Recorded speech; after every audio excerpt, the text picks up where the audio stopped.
In this video, I'm going to share with you how I used to get bullied for buying and selling sports cards and how it made me a much stronger person. And if you stay to the end, I promise what you're going to see in this video will shock you. Back in August of 2015, that's when I learned how to start buying and selling sports cards. I had a friend of a friend who bought his own car his senior year of high school with $30,000, and I asked him, and I was like, dude, how do you have $30,000? We're only 18.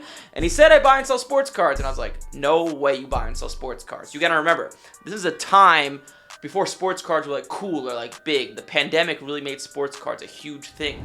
They were big back then, but no one really knew about it. So that's what I said to him. I was like, there's no way this is what you do. And he showed me. I went over his house, and he's like, yeah, you could buy a card, get it graded, flip it, make money.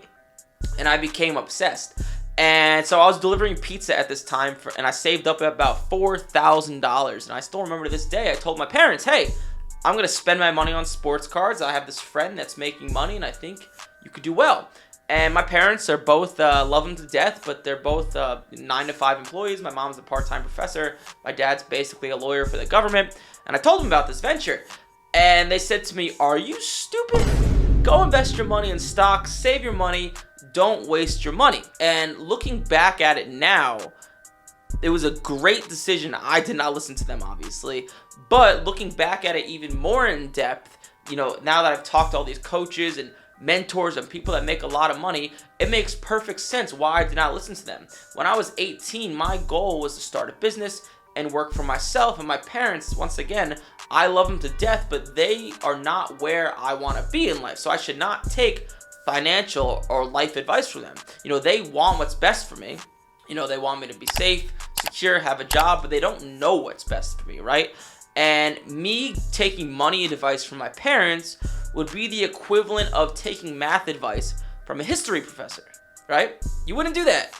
And there's so many people that I meet that want to, you know, start a business and make money and live life on their terms, and they go and ask their friend who's a bartender and has a 9-to-5 job, right? Why would you ask your friend who's a bartender and has a 9-to-5 job on something he has no idea about, right? So I'm super gracious now that I did not listen to my parents. Now, I started buying and selling sports cards going into college. I used it to pay for college, thankfully, but I would get made fun of so much for doing this. Like, I didn't even tell my girlfriend at the time, I swear. She doesn't, I don't even think she knows to this day. Well, now we don't date anymore. That was like 8 years ago. But people would make fun of me that I would go to sports card shows on the weekends. And I still remember to this day, you know, people saying, oh my God, you're going to a sports card show instead of going to this frat party with all these girls, blah, blah, blah. And just because I enjoyed it, you know, I am money oriented. I love making money, and I just love the whole process of buying and selling sports cards. And that was kind of my college life, just traveling, going to these sports card shows. And don't get me wrong, I would party sometimes during the week. But so yeah, I was super thankful. And then I graduated college and the pandemic happened. And this is like chapter number 2 in the story of the sports card story. So the pandemic happened, sports cards exploded. They went crazy. People were making money hand over fist. And I remember people started to ask me like, oh, like, how do you do this stuff? How do you make money with this stuff? And one thing led to another. I started helping people buying and selling sports cards. And I was like, you know what? I should start my own business. I should start teaching people how to do this stuff, which is what I do today. And like an idiot, I asked people who do not do that and who are not in the position where I want to be, hey, what do you think of this idea if I started teaching people how to buy and sell sports cards? And people were like, that's a dumb idea. No one would want to learn how to do it, blah, blah, blah. Thankfully, once again, just like my parents, I did not listen to them. And everyone in the sports card community, when we started running Facebook ads, started to see my face promoting the idea of buying and selling sports cards, I got absolutely shit on. I got made fun of so much. There were multiple posts a day about me. You see this scammer, you see this asshole, you see this kid doing this and that, what an idiot, blah, blah, blah. His business is going to fail. And to this day, I'll show you guys right here. I've helped hundreds of people now buying and selling sports cards, and I've turned it into a pretty lucrative business. But the moral of the story is you should not listen to people that are not in the position you want to be in, right? Even if it's your parents. Just think about it, right? While you wouldn't take advice from a math professor on history, right? You'd ask the math professor math advice, right? Makes perfect sense.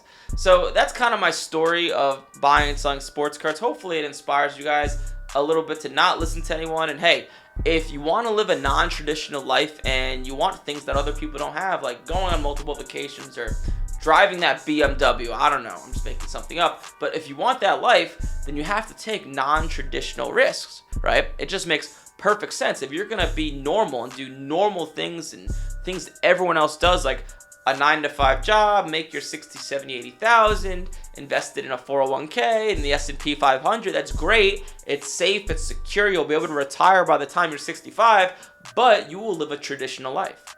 It's just the reality of it, right? You are gonna live a life where you go on 1 vacation a year, maybe 2, you have your paid time off, and that's cool. Some people are perfectly okay with it. But if your goal is to kind of push the limit and do things and live life on your terms and make money from your laptop and from your phone, you have to take non-traditional risks, right? It's something one of my favorite entrepreneurs, his name is Alex Hormozy, talks about all the time. You could invest in the S&P 500 or the S&Me 500. The S&P 500 will make you 10% a year. It's not going to change your life, but you might have a decent amount of money by the time you retire. Or you could invest in skills that will teach you how to make a predictable income next month or the month after, and that will change your life, right? Making 10% a year is not going to change your life, but making an extra $3,000, $4,000, $5,000 per month, that is life-changing. That allows you to quit your job, work less hours at your job, and turn that into something bigger.